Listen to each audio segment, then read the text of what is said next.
This country, you gotta make the money first. Then when you get the money, you get the power. Then when you get the power, then you get the woman.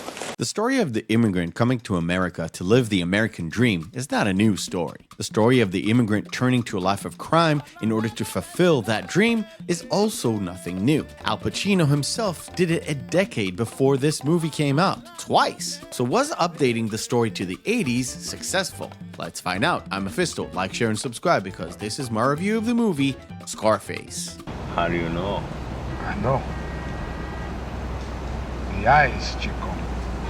They never lie. Scarface is a crime drama directed by Brian De Palma and written by Oliver Stone. It is a remake of sorts of the 1932 movie of the same name. The whole idea to do the remake came from Pacino himself. He watched the film and thought there is a way to remake this movie into modern times. He got his manager and producer Martin Bergman involved, and Bergman brought on Sidney Lumet. Lumet was enthusiastic about the project, but soon enough there were plenty of creative differences between him and Bergman, and of course he left the project. But even though he left, he was instrumental in convincing Oliver Stone to come on board and write the script, and sold him on the idea, since Stone didn't really want to make another mafia movie. Brian De Palma took the reins in the director's chair, and the production went on. And in a weird twist of fate, Stone, who is now writing this movie about the cocaine trade infesting America, was heavily addicted to cocaine, and to make sure he can focus on doing his job, he flew to Paris to do some writing, since, according to him,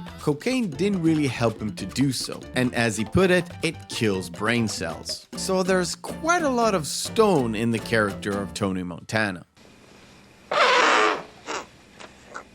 Here's Tony. The story of Scarface begins with piggybacking on a real event of the exodus from Cuba for a short period of time called the Mariel Boat Lift, in which a portion of Cubans left Cuba in order to seek asylum in America. And on the back of that event, we join Tony and Manny, who served time in the Cuban prison, landing on the shores of Miami and living in an internment camp, where Tony proves his worth by killing a political figure and gaining favor in the eyes of local thugs. The two manage to buy their release and set off to live the American dream. Don't get high on your own supply. That's right. Lesson number 2, don't get high on your own supply. Because not everybody follows the rules, huh? Tony has high aspirations, though he is a criminal and he loves to be so. He takes on a job with Manny and a few of his friends trying to score big on a drug deal, but even though the deal went sour, he captures the attention of the mob boss called Frank Lopez. You made a deal for a f***ing $18 million without even checking with me? Are you crazy, Montana? Are you crazy? He joins his crew and starts moving up the ranks, but Montana is here for himself. He thinks big and he makes big moves, regardless of what Manny, Frank, or Frank's underlings think. But in here lies trouble. Trouble that Tony welcomes. For all I know, he had me set up and had my friend Angel Fernandez killed. But that's history. I hear he's not. Do you want to go on with me? To say it. On the surface, Scarface is the rise and fall of the American dream as it is viewed through a warped lens of drugs and crime. But this is not really your typical mafia movie. Yes, there are crime syndicate elements in it, but it is infused with the Miami style of things, plus a little Cuban flavor rather than an Italian one.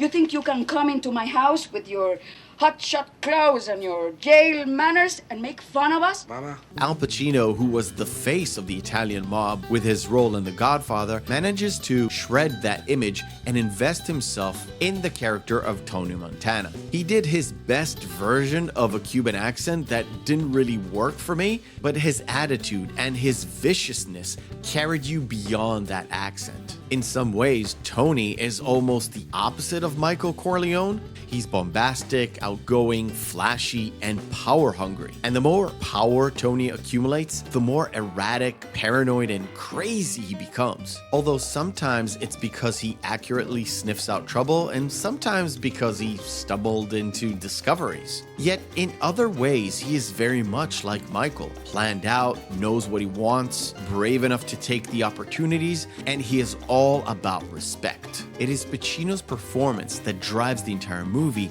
and it is a pretty special one. F*** Gaspar Gomez and f*** the f***ing Diaz brothers. F*** them all. I buried those cockroaches. Michelle Pfeiffer kind of stumbled into the role where Brian De Palma didn't really want to cast her at first. This was one of her first movie roles, and it so happens to be opposite side Pacino. But Pfeiffer held her own in some of the more dramatic and difficult scenes, since the character of Tony has a lot of machismo, but this is the start of the 80s and the independent woman that needs no man is in full swing, especially in a Hollywood movie setting. And Elvira, once the girlfriend of a mob boss, can handle Tony, a seemingly small fish in a large pond. Don't call me baby. I'm not your baby. Not yet, man. You gotta give me some time. Sadly, I have to admit that Scarface is one of those movies that I can appreciate how good it is, or how well it's crafted cinematically and thematically. Phew, that was a tough word. And I like the story progression and how things get set up and then paid off along the way. I can recognize how good the story progression is of Tony and his brother Manny, played by Steven Bauer, the only real Cubano in the cast, is laid out. But I just did not like this movie on the whole. Yes, there are moments that I actually liked, and yes, there are plot twists that were out of the blue and were awesome, but the movie is long, and it feels long and boring at times. There are a lot of scenes between Pacino and Pfeiffer that were just as obnoxious as Tony was to Elvira and took forever to conclude. One of them is a scene by the pool that contributes nothing to the story, nothing to the character progression, and could have been cut and the story beats would still be there and would have hit the same. With the right woman, there's no stopping me. I could go right to the top. On the latest rewatch, I was actually disappointed because the high moments in this movie are very high, but the low moments in this movie are really, really low. So would I recommend watching it? Yes. Scarface is a great movie and a great story, but it is simply not for me. It should definitely be in your catalog of, yes, I've watched this, even if only once, to experience the powerhouse of acting that Al Pacino can produce, even with that ridiculous accent. And it takes a while to get there, but you will enjoy one of the most quotable lines in movie history. Say hello to my little friend! I thank you for watching, and remember, hope is a good thing, maybe even the best of things, and no good thing ever dies. I'll see you on the next video.